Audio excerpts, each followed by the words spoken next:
Magulang ko, hindi ko dito. Asa yung magulang mo?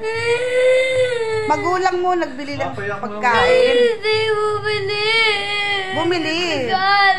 Sino ba magulang mo? Si Papa Jimboy o si Mama Bungya? Mamam. Papa, namimili ko na po ngayon.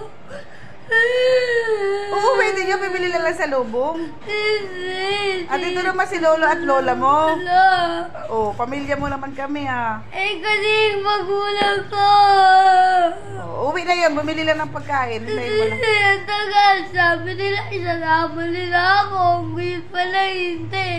Ay, hindi kasi pwede doon. Mainit. Mapapasok ka. Ito mga init ng panahon, no? At dito, makakapanood ka lang. Okay na, ha?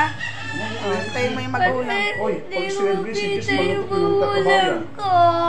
Oh, sige, okay lang. Magulang! Magulang. Ha? Sige na nga.